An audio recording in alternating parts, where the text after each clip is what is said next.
Nick, is there anything that you would like to say? Yeah, I'd just like to say a few words about Treloar. There were many positive things about it. I mean, we've got the education that we wouldn't have got, we've got the treatment that we wouldn't have got, we've got the opportunity to do things I would never have been able to do at home. But when I joined in 1974, it was, a very harsh, if you like, regime.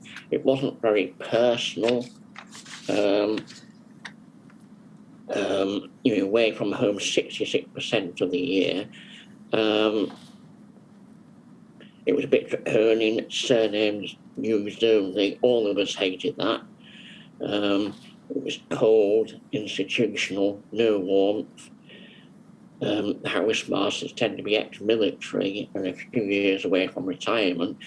And I just don't think they could really cope or knew how to tackle issues like bullying. And this is relevant because the serious incidents of bullying that I both endured and witnessed were serious and would have used a massive amount of factor rate. I won't name, I mean, one boy labelled gay, he ran away, never came back. My housemaster, he ran away all the way home, all on his own. And I said, good for him, sir, and walked on. But there was nothing he ever said, we're so sorry that a pupil has gone through this. Another example, I was attacked from behind once. My glasses were punched right through my ear, so you can imagine the amount of factor rate needed for that. The boy concerned got a 50-pence fine. But I've always thought things like that, shouldn't your parents have been notified, and the boy's parents, things like that? I mean, I won't read any more examples. I mean, they talked about consent, they talked about communicating, and there was just nothing. I mean, I was particularly embarrassed because I didn't tell my mum and dad, because by the time you get home from the boarding school, it's another world. You want to put it behind you. And unfortunately, my dad accompanied me back the next term and decided to have a chat with the housemaster. And the housemaster was very embarrassed that he didn't know about it. And he moaned at me for the rest of the term and told everybody else. And I thought, well, why didn't you pick up the phone and say, I'm sorry that your son, who was in my care, has had a serious injury and that I was sufficiently punish the boy? I mean, nothing was said. He was given a 50-pence fine and went off. And I saw him laughing the next day. I mean, that's taught him nothing. It's cost a massive amount of factor rate. And I would think that bullying and fighting must have consumed an awful lot of factor rate. I mean, the headmaster said we banned football in 1978. And I remember that happening.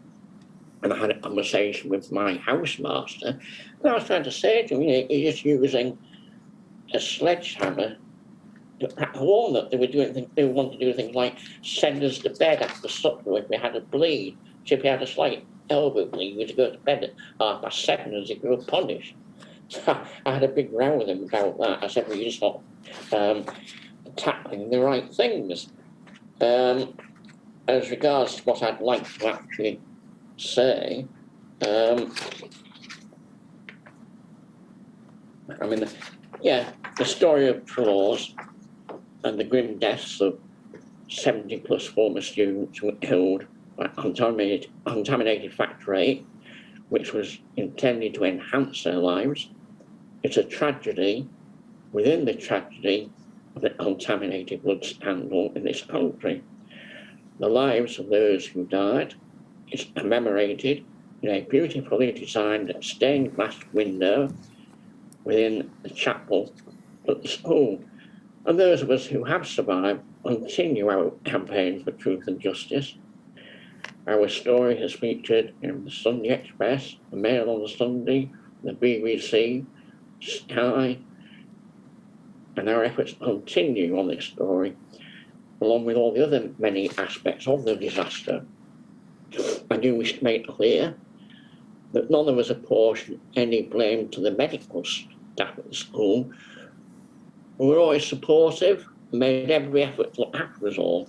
We believe that Treloar was singled out for non-consensual trials of previously untested factor VIII concentrate without parental by the contaminated blood scandal. We have already waited 30 years, and far too many have died. Their time has run out. Justice delayed is justice denied. When talking about the effects of the contaminated blood tragedy, it's only natural to focus on our families and friends, countless others who had their lives blighted. I must pay tribute to one of them. One was a Hemophilia nurse at the Lord Mayor's Treloar College at Alton in Hampshire, who helped look after approximately 90 Hemophilia boys, including myself. Her compassion and care in her work of infusing and caring for us when we had a bleed, and her patience when training us to self-infuse factor VIII and to look after ourselves more independently, won a special place in all our hearts. I was therefore saddened to hear some years ago that following her much-deserved retirement, she was reluctant to accept visits from her former boys because she felt a terrible weight of guilt for injecting us with contaminated factor VIII. None of us blamed her or any of the other medical team at Treloars. We all loved her, and I was relieved to hear from another Treloar boy who had managed to visit her a few times before her death and put her mind at rest. I have never been offered any counsel or psychological support. I believe I would have found it useful to have somebody independent to talk to in the early days when I feared my life. I sought my own support in many ways. I joined the Body Positive group. I'm now at a point in my life where I've lived with it for so long, I've lived through so much, that I feel I have enough support in my brother and the people I talk to online and social media, although I did lose my best friend Andy last year, and the loss of his support has been devastating.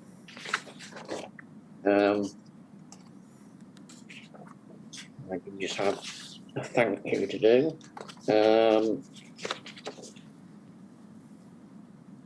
I'd like to dedicate my evidence to my late parents, Molly and Brian, who have travelled so much of this terrible journey with me, with nothing other than unconditional love and support. I would also like to dedicate to the boys of the Lord Mayor's Treloar College, who were infected as young men and who, by the time they left school, had unknowingly lived half of their natural lifespan due to this dreadful catastrophe. Out of 89 haemophilia boys who attended the school, I am one of only 16 left. This story is as much theirs as is mine. And I would just like to end by thanking my brother Philip and Jackie for their support since our mum died, particularly the last year in getting me home from Cape Verde and looking after me. I'd like to thank all the doctors and nurses who looked after me, the physiotherapists at Treloar who got me walking again, the speech therapist who helped me to learn to talk after my palate operation. I had no teeth. And finally, I'd like to thank you, Sir Brian, you and your inquiry team, your dedication, hard work, and compassion, which is far more infinite than the compassion that has been shown to many of the people who have been supposed to have looked after us over the years. Thank you very much. Well, thank you, Nick.